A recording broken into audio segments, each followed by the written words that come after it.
welcome to another great video.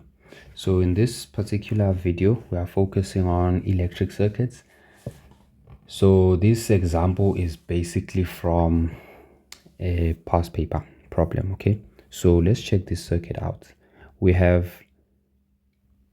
told that this diagram, the EMF of the circuit is 15 volts, while the internal resistance must be ignored. So we are told to ignore any internal resistance. So what that means is our small r for the battery will be 0 ohm, and also any other form of internal energy in the conducting wires and so on, that will be 0 as well.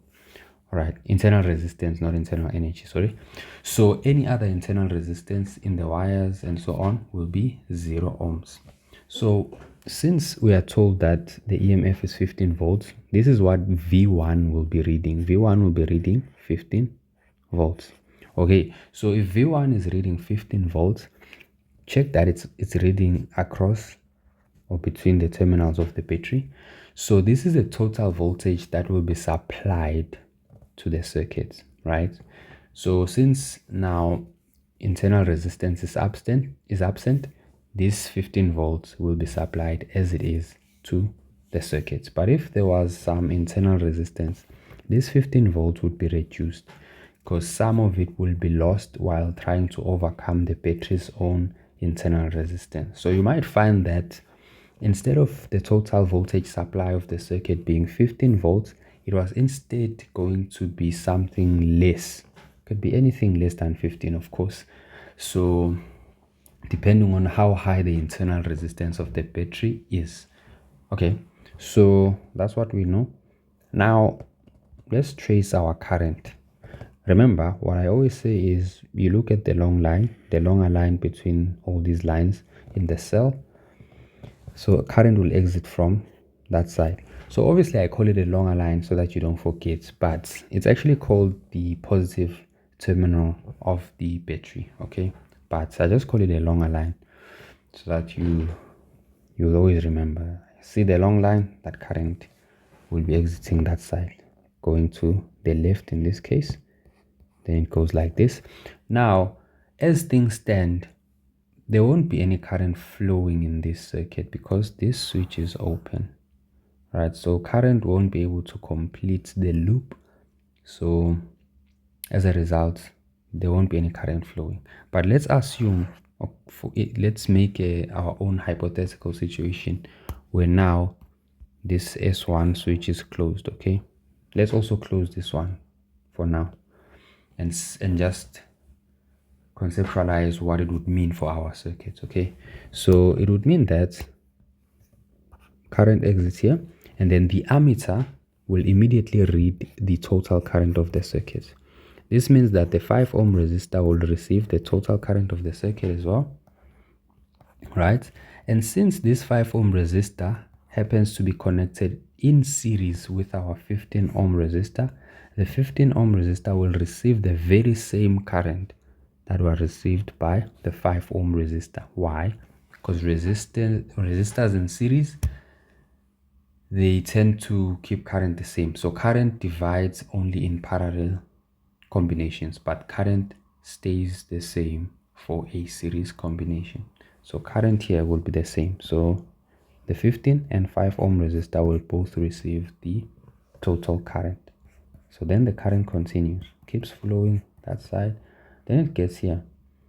When it gets here, it sees now that it notices that, okay, we have 3 branches here.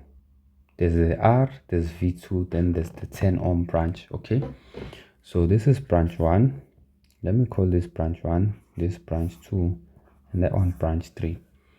But branch 2 is not really a valid branch. Why? Because it has the voltmeter in it. And remember, the voltmeter has a very, very high resistance. So as a result, there won't be any current flowing there because current tends to, let's say, run away from branches that contain a lot of resistance. So current prefers or tends to prefer the path of least resistance. So it will instead go to this branch. So let's call I1, skip this one, and go to the other one. So there will be I2. So this total current will be split into I1 and I2. Then they go through there. That means the 10 ohm resistor receives I2, while the R ohm resistor receives I1. The voltmeter will receive no current. So then they meet again here. They combine to form I, and then our total current recirculates again. Okay, but this is a hypothetical situation, assuming a case where S1 was closed and S2 was also closed. But as things stand, these switches are both open. So currently there's no current flowing in the circuits, no pun intended there. All right, so that's what happens. Let's continue to read our questions now. And then state Ohm's law in words. All right, so Ohm's law says, well, the potential difference across a conductor actually remains, the potential difference across a conductor is directly proportional to current, of course, provided that the temperature stays the same, right? So some people or some textbooks will say the potential difference across the conductor is directly proportional to the current at constant temperature. That's still fine. In fact, let's write that on. So the potential, all right, so the potential difference across a conductor is directly proportional to the current in the conductor at a constant temperature. That's how you describe Ohm's law in words. And then in formula form, you would say R is equals to V over I. Okay. Then 9.2.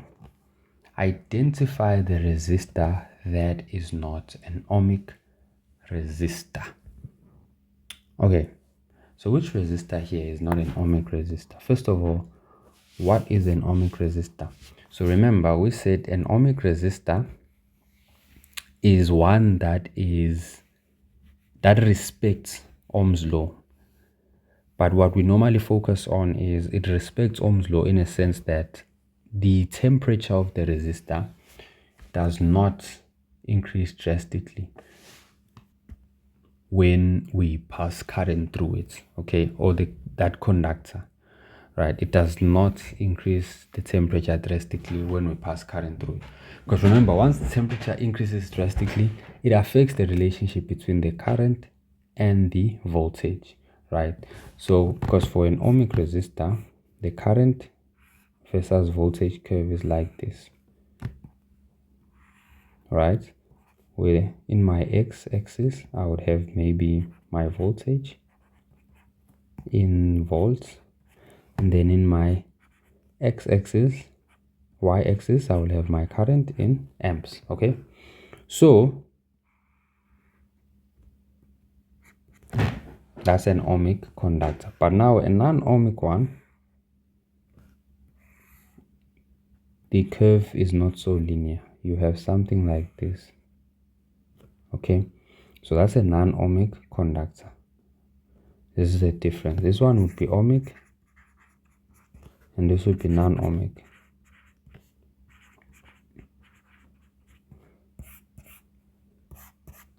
Okay, so this is still current and this is still voltage. So if you check the ohmic one, the relationship between the current and the voltage is a linear one. You increase the voltage, the current increases, right? But in a linear fashion. And then when we check the non-ohmic conductor, the relationship between the voltage and the current is not really linear, right? The reason for that is because this conductor, or resistor rather, it experiences drastic increases in temperature as we pass current through it, okay?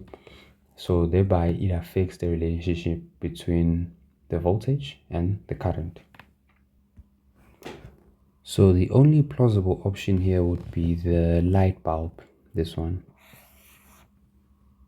It would be the only plausible option for a non-ohmic resistor. Why? Because a light bulb, especially the filament ones, if you've ever seen a filament light bulb, when it's on, it tends to heat up, and you can feel the heat. It heats up, and you can usually feel the heat if you go close enough to it, or you even touch it. It's hot. It gets hot. So we can say it's the light bulb.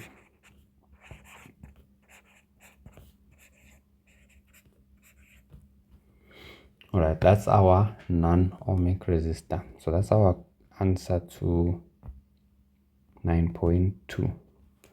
Then 9.3.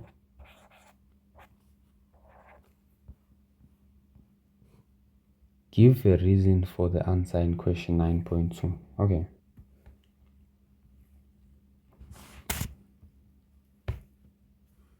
All right, so like I said, one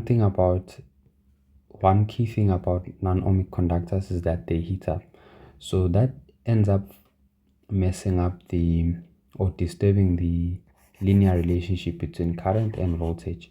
So there is one of the reasons it's disturbed is because as this thing heats up, the non-ohmic conductor, it increases the resistance of that resistor or that conductor, right? So because remember, in an experiment, what we normally do is when we want to find the relationship between the current and the voltage, we keep the resistance the same. So what that means is we can get a circuit. It has a resistor, for instance, and then we put maybe a battery, right? Then what we do is we test how much current are we reading. Maybe we put an ammeter somewhere. Okay, let's say we put an ammeter here, right? And then we just test how much current is in the circuit, right? And then we keep changing the voltage by changing the battery or adding cells and so on, right? But then we never change the resistor so that we can get meaningful results, right? But what a non-ohmic resistor does is the more current you pass through it, the hotter it gets, and it tends to change its resistance such that it increases its resistance. And remember, what now happens is you are basically changing two factors now. You are changing the voltage and also the resistance, and now the behavior will change. All right, it's no longer just going to be a linear behavior, because now instead of changing one variable, you are changing two. Okay, so in essence, that's what happens for a non-ohmic resistor.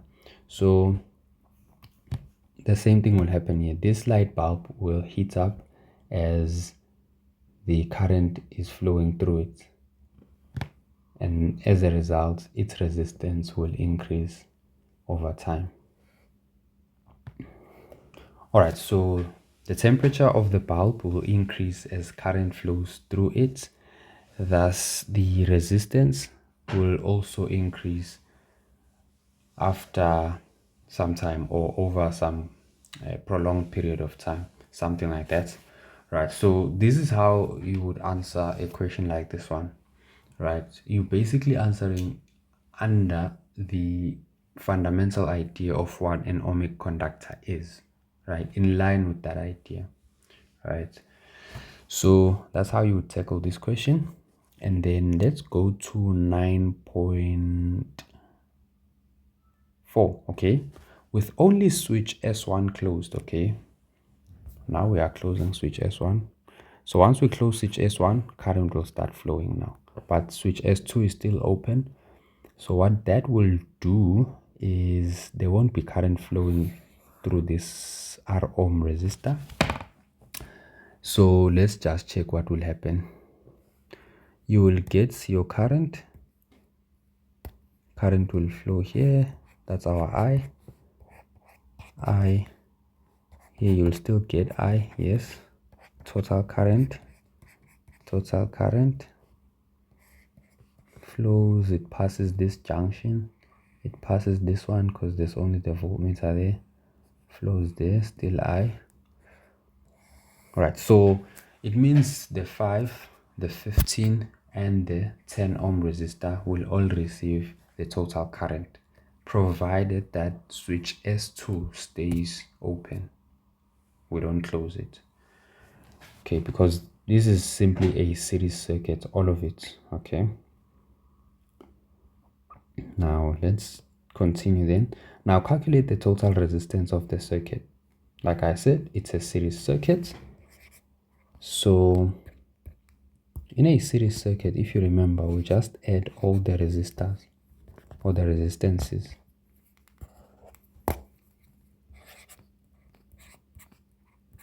So we'll simply say RS is R1 plus R2 plus R3, right? We already know that there's a 5 ohm, the bulb is 15 ohm, that other resistor is 10 ohm. What was it? Yes, 10 ohm resistor.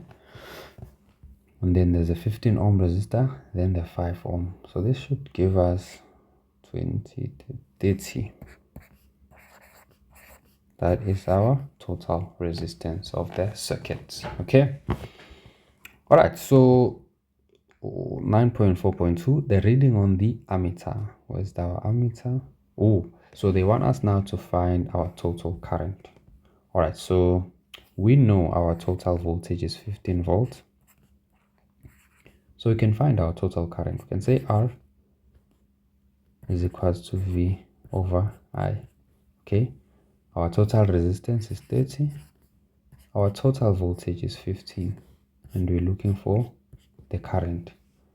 I is simply 15 over 30. And this will give you 0.5 amps or amperes. Alright, so that's how you would find 9.4.2. What about 9.4.3? The reading on V2. Where's V2? Okay, V2.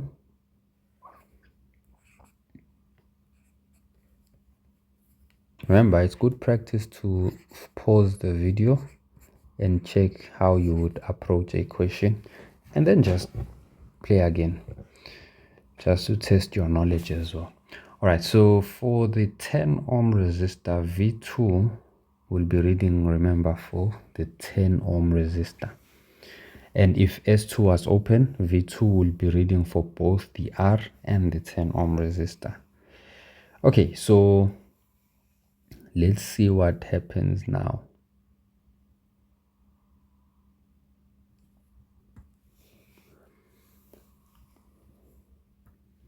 For V2, we are still using simply Ohm's law. We know that V, I'll take a shortcut for this one, is I. We're saying that our V is I times R, okay? We already know I, which is this 0.5. So it's 0.5 or 0.5 times our R is 10. So this will be just, excuse me, half of 10, which is 5 volts. So the 10 ohm resistor will receive 5 volts. All right, this was a straightforward question. Okay, so let's check what we have on the other section of this question. So switch S2 is also now closed, and also S1 remains closed, so they don't tamper with S1. The reading on ammeter is 1.2 amps. So this is our total current. Okay, what will you observe in connection with the brightness of the lamp? Choose from increases, decreases, or remains the same. So when it comes to brightness, right, whenever you see brightness of light bulbs or lamps, what you must focus on there is the power, right? So power being P is equals to I squared R or V squared over R, but power in general. So we usually look at light bulbs in terms of power, right? Even if you go to a store to buy a light bulb, especially back then when filament light bulbs were a thing, where you could go to your nearest convenience shop and buy a filament light bulb, you'd have to specify whether you wanted a 60-watt light bulb or a 100-watt light bulb. So usually in some households they would buy the 60-watt light bulbs for indoors and then the 100-watt light bulbs for outdoors because it's a bit brighter, right? Same thing with this situation. The higher the power, the brighter the bulb.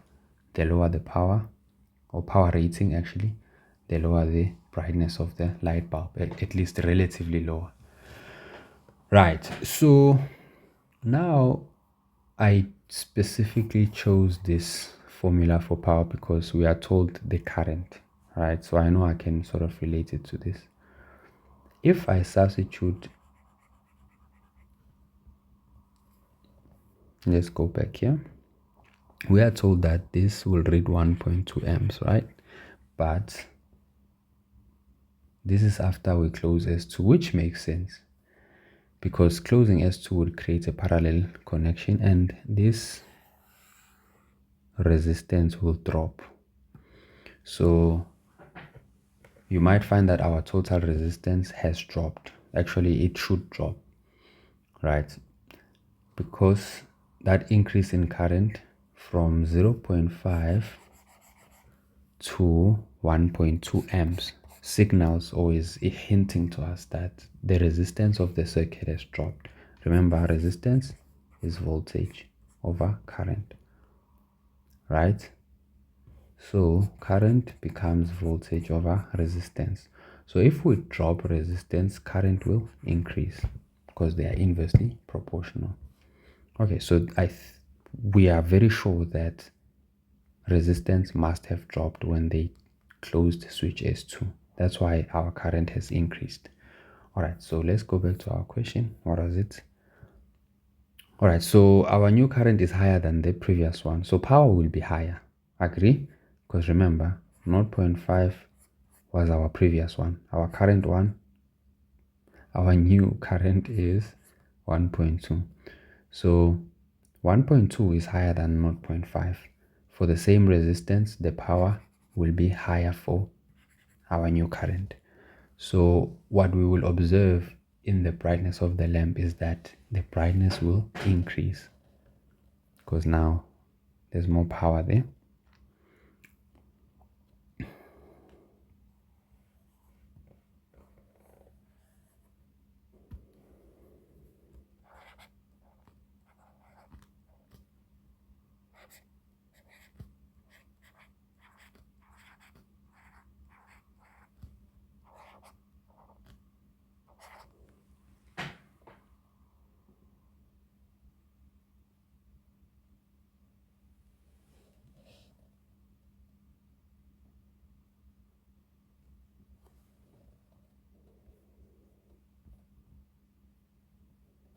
So now we are asked to give reasons for our answer in 9.5. Like I said,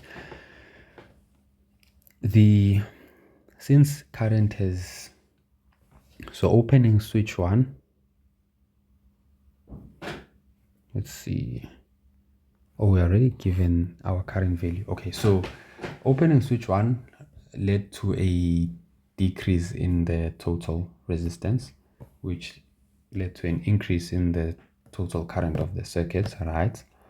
And then power is directly proportional to the current flowing through the resistor, right? So as a result, we will get more brightness on the lamp. That's basically what will happen because there will be a higher power at the lamp.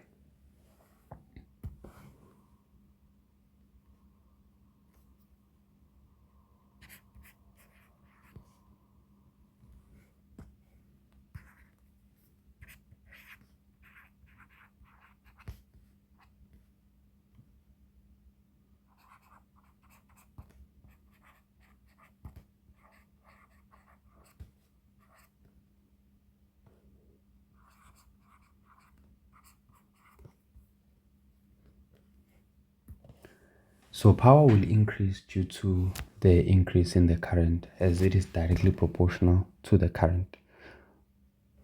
And then, yes, so let's also add that the resistance will decrease, right?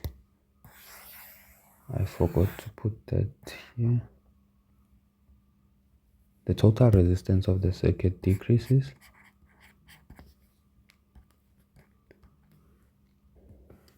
Right, so the total resistance of the circuit will decrease, right? And then power will increase because the current in the circuit has also increased. And since power is directly proportional to that current, power will increase. And remember that power is also inversely proportional to the resistance. So the resistance is dropping, while this drop in resistance increases the current, and since power is directly proportional to the current, power increases. Therefore, the light bulb will be brighter. Right, so yes, this should be fine.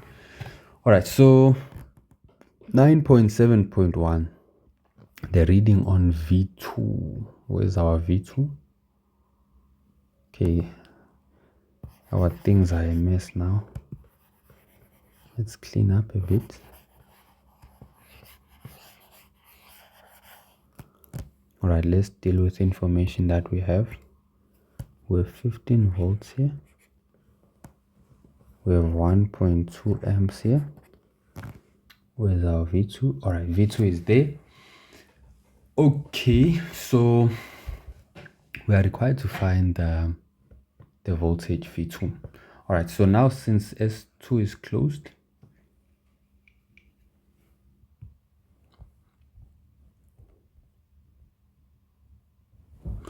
all right, so the quickest approach here would be to say, well, I already know my total current, right? And if this is my total current, it's the current that will flow here on the 5 ohm resistor and on the 15 ohm resistor, right? And then it will only divide when it gets to the R and the 10 ohm resistor. Okay, so if I can find the voltage of the series, guys, or the series combination, I can subtract that voltage from my total voltage, and the remaining one, I know that it will all go to the parallel combination. All right, but the issue with that in this value that we're given in this problem would be, let's see, if I say 5 times 1.2, just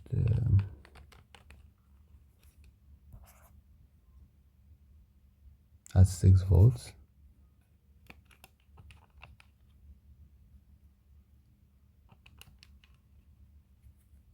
This is 18 volts. So if you check, if I then add 6 plus 18, I get about 24 volts, okay, which is way bigger than this. So what that means is this circuit is impractical as it stands. So for our purpose, let's work with a value of 0.6 here, right? Yeah, let's work with a value of 0.6, and then we come here as well and we work with, okay, let's say this one won't work. All right, you might find that in the exam maybe it was rectified.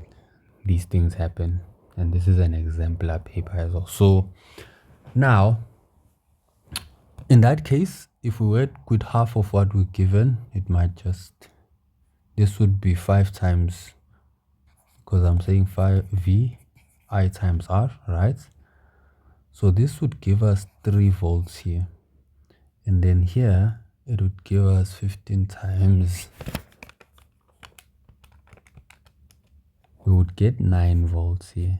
So if we add 9 plus 3, we would get something like 12 volts, okay? Then we're left with 3 volts. So the other 3 volts would go to our series circuits, parallel combination circuits. All right, so that means our V2 would be 3 volts, basically. So let's go work it out step by step for the sake of marks. So we would say for 9.7.1, it was 3 marks. We can call it for, let's say for 5 ohm,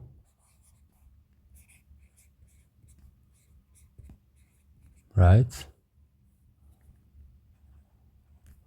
We would say that V is I times R, which is my current 0.6 times my resistance, and then I get 3 volts, right? Then I say for 15 ohm resistor now,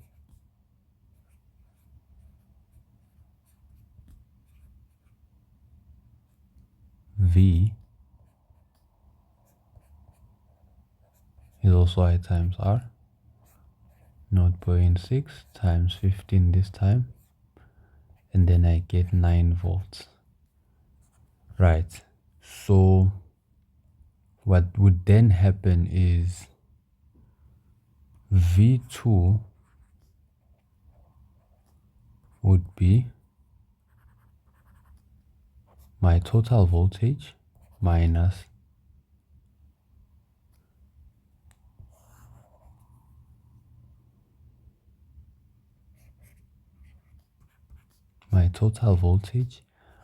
the voltage of the 5 ohm resistor and that of the 15 ohm resistor. This would give me 3 volts. Okay, so I would work with something like that.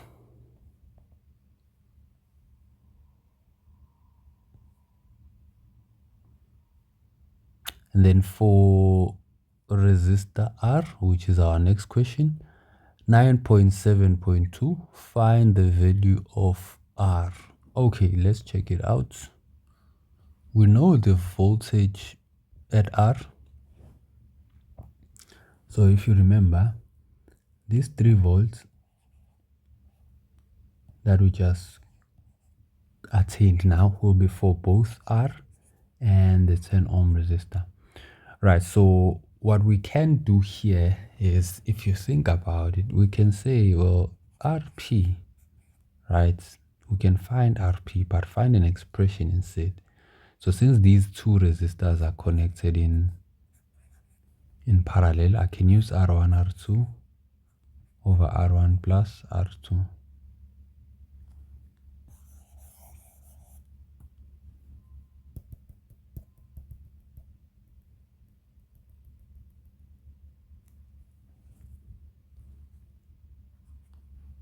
Okay, so we can use this expression, this equation. This is only good for resistors when there are only 2 resistors, okay? Not when there are more than 2. All right, so we have R times 10. This is 10R over 10 plus R. We can do this.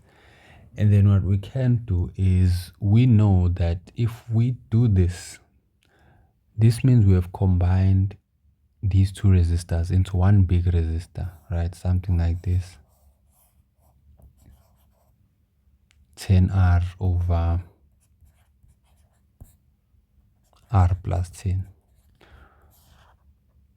Right, so our new circuit is like that. We forget everything that side, we just forget about this. So this means our new circuit is just a series connection.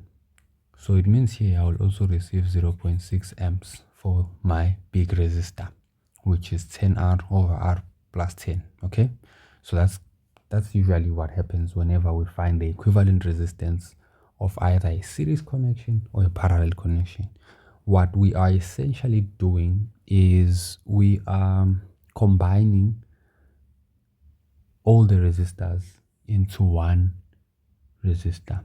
So the resistance obviously will either drop or increase depending on whether those resistors were connected in parallel or series. Okay, so that's what's happening now. So from here we can say R is V over I. We know V, we know I. Let's go check it out. Let me take this.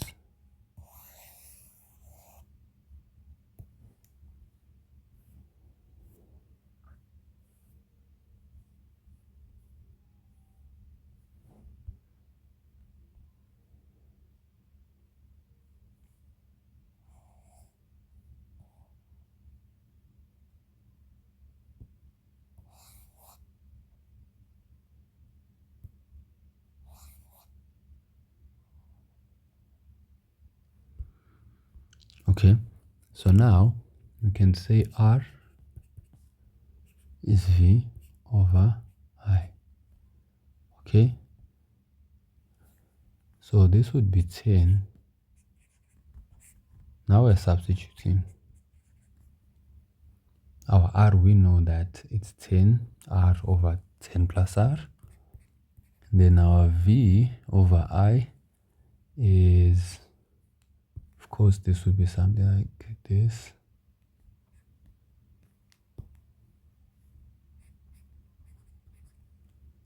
Is,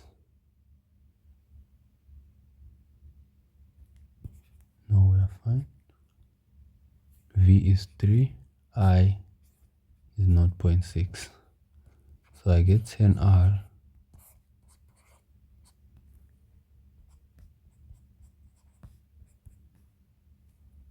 Three divided by 0.6 should be 5, I think. Let's see. Yes, so 5. Then now you can, from here onwards, it's just mathematics. You cross multiply, you'll get 10R is equals to 50 plus 5R. Then this is 5R. Then you can find that your R is 10 ohms. Alright, so this is how you would go about answering a question like this one.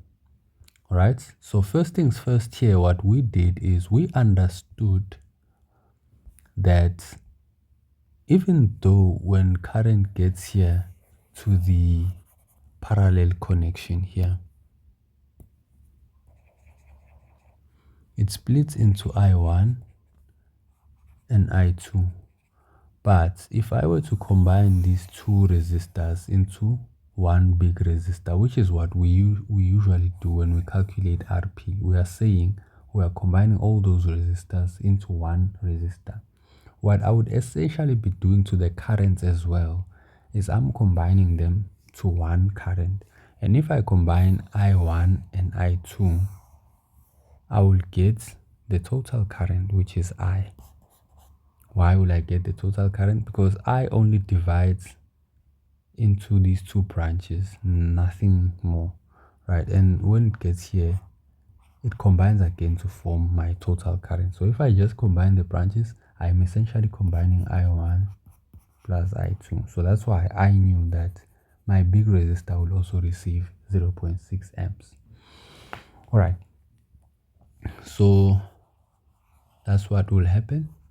And then just to show you some quick simulator on how the current flows in a circuit, right? Let me show you. So check this simulator. What I tried to do here was simulate the same circuit that we have in our problem, right? So these are our batteries. As you can see, those batteries there, and we have resistors. There's 1, 2, 3, 4, and then there's our light bulb as well, right? So I didn't include the ammeter and the voltmeter for now. So if you check those minuses, those are what you would call charges, right? In fact, those are electrons. All right, so they are just resting there on the conducting wires and on the conductors and the resistors as well. So until the switch is closed, if you see my switches are open, this is a switch here. If you see here, that's a switch somewhere there.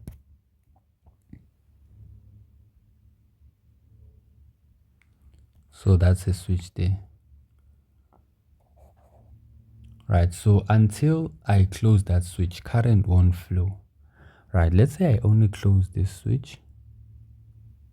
Do you see my bulb just turned on? Do you see my charges, they start moving, right? Because they are receiving energy from my battery. So these charges now, they start moving.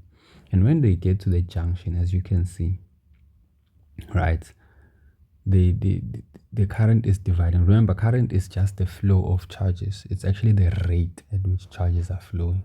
So in this case, the current would be low because, as you can see, these charges are moving very slow.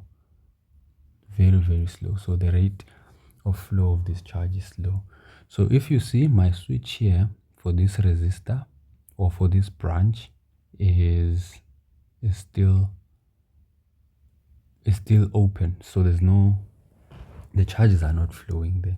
So if I close it as well, now charges are flowing in all three branches, right? So that's how circuits usually operate. Okay, so now what happens is if I come and increase the resistor or resistance for this resistor, right? Let's see if I can increase it to something very ridiculously high. Let's maximum, right? I increased it from 10. It was initially 10. Let's take it back to 10.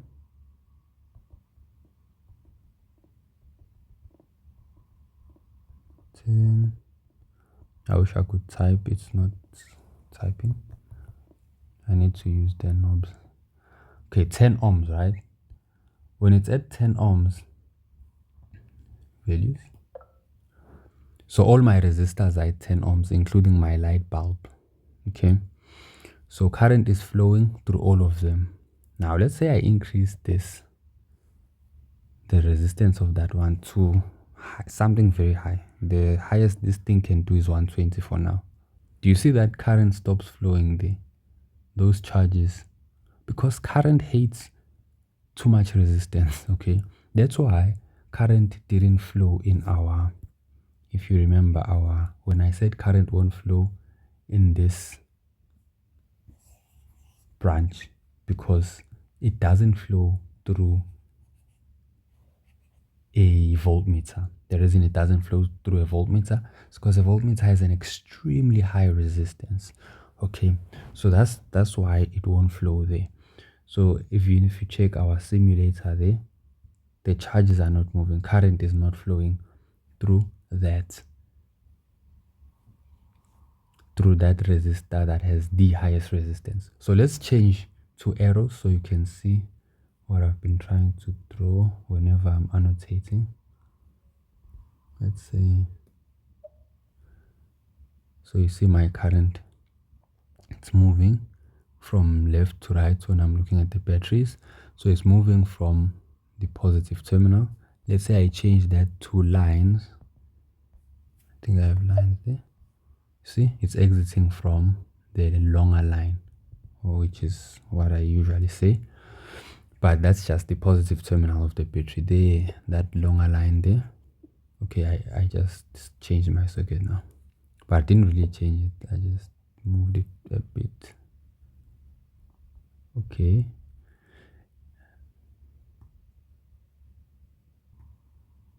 Okay. It's fixed now. Alright. So this is our voltmeter, this one. And then I think I can also add an ammeter.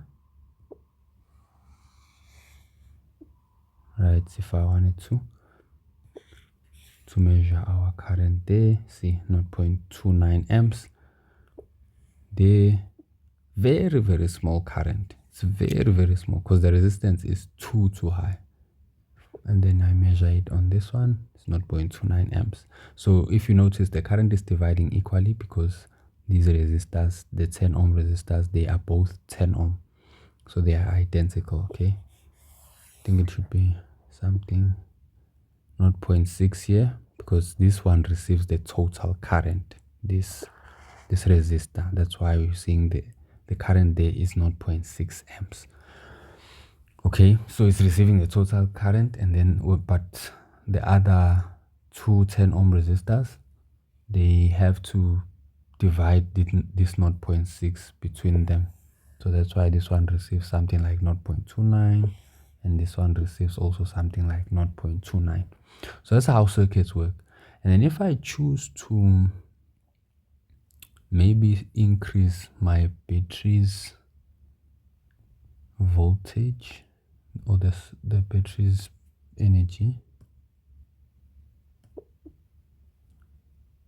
you will notice that the current will get more energy, they will flow faster. I mean, it increases to something slightly. I see what I was saying about the brightness. Even the bulb is way brighter now, because the current has increased, and as a result, power is directly proportional to the current. Okay, so that's what typically happens. So there's a number of ways you can increase currents. Either you increase the voltage or the EMF, or you reduce the resistance, and so on and so forth.